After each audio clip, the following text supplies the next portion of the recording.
BRS party నాయకులంతా కూడా కొంత సంఘీభావం వ్యక్తం చేస్తున్నారు. సో అరెస్ట్ మీరు మెంటల్గా ప్రిపేర్ అయి ఉన్నారా? ఇప్పుడు ఖచ్చితంగా ఈరోజు తెలంగాణ సమాజం అంతా చూస్తూ ఉంది.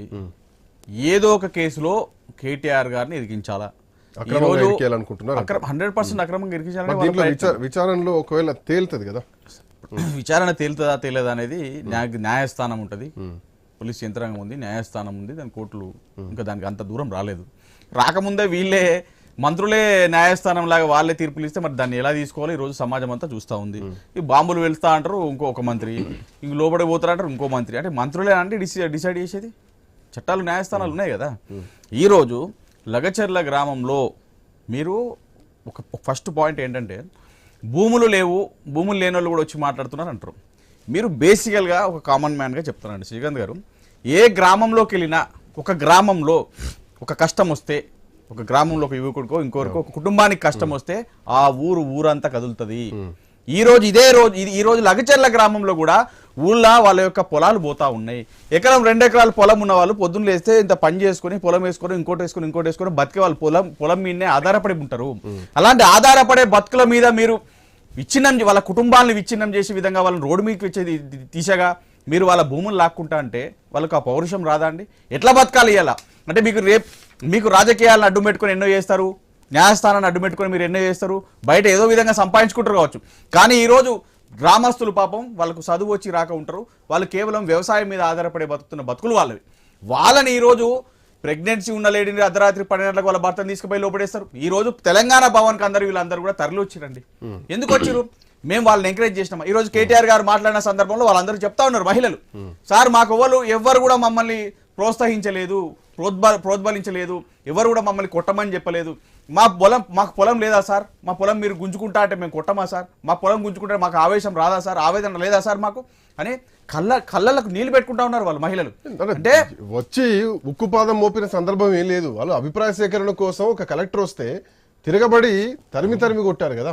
అధికారులను కొట్టడం అనేది మంచి పద్ధతి కాదు, దాన్ని ఎవరు కూడా ఎంకరేజ్ చేయదు కూడా. బట్ ఈ కన్వర్జేషన్ ఎందుకు? ఒక బీఆర్ఎస్ పార్టీ నాయకుడు సురేష్ అనేటువంటి వ్యక్తి మీ కార్యకర్త అని చెప్పేసి కేటీఆర్ ఒప్పుకోవడం జరిగింది. మా కార్యకర్త, అవును బరాబర్ కార్యకర్త, మేము మాట్లాడుకుంటాం. ఒక మాజీ ఎమ్మెల్యే అదే నియోజకవర్గానికి చెందినటువంటి ఎమ్మెల్యే తోటి 50 సార్లు ఫోన్లు మాట్లాడుకుంటారంటే దీంట్లో వాంటెడ్లీ చేసిన టైం అనిపించట్లేదు. ఇప్పుడు శ్రీకాంత్ గారు వీళ్ళు ప్రతిపక్ష వాళ్ళు, వీళ్ళు బీజేపీ వాళ్ళు లేకపోతే ఇంకా కాంగ్రెస్ వాళ్ళు మాట్లాడితే ప్రభుత్వంలో ఉండి మాట్లాడుతున్నారు. అసలు ఎట్లా వాళ్ళని ఎలా నవ్వుకోవాలా ఏంది ఏడవాలా నాకు అర్థం అవ్వట్లేదు. సురేష్ అనే వ్యక్తి బీఆర్ఎస్ కార్యకర్త, ఎస్ వాస్తవం.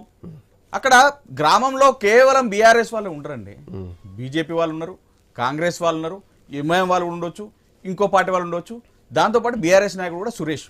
దాన్ని మీరు పార్టీలకు అతీతంగా అక్కడ విలేజ్ ఇష్యూ, ఒక గ్రామంలో వాళ్ళ భూములు పోతున్నాయని వాళ్ళందరూ ఐకమత్యంగా కొట్లాడుతున్న ఒక ఇష్యూగా చూడాలి తప్ప పార్టీ నేతగా ఎట్లా చూస్తారు? ఈ రోజు ఇదే సురేష్ నిజంగా అవును వాస్తవం, సురేష్ బీఆర్ఎస్ కార్యకర్త అయితే వాళ్ళ అధినాయకుడు ఖచ్చితంగా వాళ్ళకు కాన్స్టిట్యున్సీలో ఎమ్మెల్యేనో లేకపోతే బీఆర్ఎస్ మండల్ ప్రెసిడెంటో బీఆర్ఎస్ ఎమ్మెల్యే అభ్యర్థో లేకపోతే పై స్థాయిలో ఖచ్చితంగా కాంటాక్ట్ చేస్తారు కదా. అయ్యా మా భూములు వీళ్ళు కాంగ్రెస్ నాయకులు, ప్రభుత్వం ఈ కాంగ్రెస్ నాయకులు వచ్చి మా భూములన్నీ తీసుకుపోతున్నారు, ఆగమైపోతుంది మా ఊరంతా, ఈరోజు మేము ఎట్లా బతకాలని చెప్పేసి ప్రశ్నిస్తూ ఉన్నారు, అడుగుతూ ఉంటారు కూడా కదా. ఎట్లా మరని మిమ్మల్ని సలహాల కోసం అడుగుతూ ఉంటారు, లేకపోతే మీరు మద్దతు ఇవ్వండి అని అడుగుతూ ఉంటారు. ఈరోజు తెలంగాణ రాష్ట్రంలో రైతాంగానికి మద్దతు ఇచ్చేది కేవలం బీఆర్ఎస్ పార్టీ, ఆగమైపోతున్న రైతులకు భరోసాగా ఉన్నది బీఆర్ఎస్ పార్టీ. వాళ్ళు కూడా ఈరోజు కేటీఆర్ గారి వైపు చూసిరు. ఏదైతే హైడ్రా పేరుతో మూసీ పేరుతో మీరు ఇళ్లన్నీ కూర్చోబెట్టి వాళ్ళని కూడా రోడ్డు పాలు చేసిరో వాళ్ళందరూ కూడా తెలంగాణ భవన్ వైపు వచ్చి అయ్యా కేటీఆర్ గారని మమ్మల్ని కాపాడిని అని అడిగిన సందర్భాలు మనం చూస్తాం. ఈ రోజు కూడా ఎవరైతే గిరిజనులు ఉన్నారో మా ఊళ్ళో మా పొలాలు పోతున్నాయి, మేము ఆగమైపోతున్నాం, మా భర్తల్ని పోలీస్ స్టేషన్లో వేసి కొట్టిరు, ఈరోజు జైల్లో ఉన్నారు, నేను కడుపుతోనున్నాయా, రేపు పొద్దున హాస్పిటల్కి పోదామంటే నా డబ్బులు లేవు. ఒక కడుపుతోనున్న భార్య భర్త పోలీస్ స్టేషన్ జైల్లో ఉంటే ఆయన నన్ను చూస్తుంటే ఆమె జైలుకి వెళ్ళిన సందర్భంలో ఆయన చూసి విలవెల్లాడి ఏడ్చిండట, నన్ను చేతుల మీకెళ్ళి కొట్టిరు, నా భర్త ఏడుస్తుంటే మా భూమి పోయి మా భూమిని లాక్కుంటా అంటున్నారు, నా భర్తని జైలు వేసిరని ఆ అమ్మాయి ఏడుస్తున్న సందర్భం తెలంగాణ సమాజాన్ని ఏడిపించింది. ఈ రోజు మీకు కనికరం లేదా? దాడి జరిగిన తర్వాత ఉన్నటువంటి సిచ్యువేషన్ గురించి మీరు చెప్తున్నారు. బట్ దాడి జరగకముందు జరిగింది ఏంటంటే వాళ్ళు అభిప్రాయ సేకరణ కోసమే వచ్చారు, దాడి చేయడానికి రాలేదు, కొట్టడానికి రాలేదు. సో గతంలో మల్లన్న సాగర్ భూ నిర్వాసితుల విషయంలో మీరు ఉక్కుపాదం మోపారు, మేము అట్లా చేయట్లేదు, ఎక్కడా కూడా మేము అభిప్రాయ సేకరణకు పోతున్నాం, ఒక ప్రజా మీటింగులు పెడుతున్నాం, ఆ మీటింగులు పెట్టి మేము వాళ్ళ అభిప్రాయం సేకరిస్తున్నాం. దాంట్లో భాగంగానే కలెక్టర్ పోయారు, భారీ బలగంతో ఏం పోలేదు కదా. ఇప్పుడు మీరు చెప్పిన దాంట్లో ఆన్సర్ ఉంది శ్రీకాంత్ గారు. ఈ రోజు అక్కడికి వెళ్ళింది ఎవరు? ఒక కలెక్టర్, ఒక అత్యంత మెజిస్ట్రేట్ ప్రథమ పౌరుడు, అక్కడ కలెక్టర్, ఒక ఐఏఎస్ ఆఫీసరు. ఈ రోజు ఆ గ్రామానికి వెళ్తే 9 నెలల నుంచి అక్కడ విధ్వంసం జరుగుతూ ఉంది. 9 నెలల నుంచి రైతులు 9 నెలల నుంచి ప్రతిపక్షం ఏం చేస్తుంది? అదే చెప్తున్నాను. 9 మేము అడుగుతా ఉన్నాం. ఫార్మా కంపెనీని తీసుకొస్తున్నారు. ఫార్మా కంపెనీకి 14,000 ఎకరాలు మనం తీసుకున్నాం, అందులో మీరు కట్టచ్చు కదంటే, లేదు వీళ్ళు క్లస్టర్, ఇప్పుడు క్లస్టర్ల పేరుతో ఇంకోటో అని చెప్పేసి వీళ్ళు మోసపూరిత మాటలు చెప్పుకుంటే వీళ్ళు తెలంగాణ ఆగం చేస్తున్నారు. పక్కకు పెట్టండి, దానిలోకి వెళ్తే మనం గంటలు అవుద్ది. ఈరోజు వీళ్ళు ఒక కలెక్టర్ ఒక గ్రామానికి వెళ్తున్నప్పుడు అక్కడ చదువుకోని వాళ్ళు ఉంటారు, కొంత జ్ఞానం లేని వాళ్ళు, కొంచెం చదువుకోని వాళ్ళు, లేకపోతే కొంచెం అవగాహన లేని వాళ్ళు ఉంటారు. వాళ్ళకి అవగాహన చెప్పాల్సిన బాధ్యత ఈ నాయకులకు ఉంటుంది. కానీ ఈరోజు కలెక్టర్ అక్కడికి వెళితే మీ పోలీస్ యంత్రాంగం ఏం చేస్తుందండి? ఇంటెలిజెన్స్ ఏం చేస్తుందండి? మీరు ప్రభుత్వంలో ఉన్నారు కదా, మీరు ప్రభుత్వంలో ఉన్నారు, మీ ఇంటెలిజెన్స్ ఏం చేస్తా ఉందని ఈరోజు అడుగుతాను. అరే ఏ మొహం పెట్టుకుని అడుగుతారా కలెక్టర్ మీద దాడి జరిగిందని?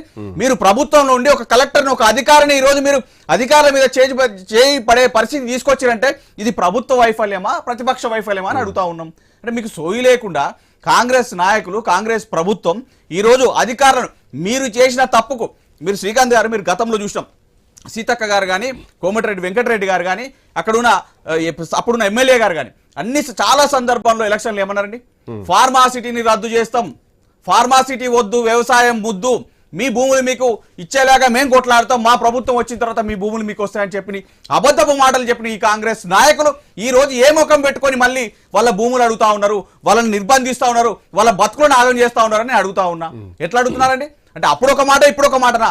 ఎందుకు ఇట్లా గిరిజనుల మీద ఎందుకు ఇంత మీ బలాన్ని చూపిస్తా ఉన్నారు పేద బడుగు బలహీన వర్గాల మీద అని మేము అడుగుతా ఉన్నాం. నరసింహగౌడ్ గారు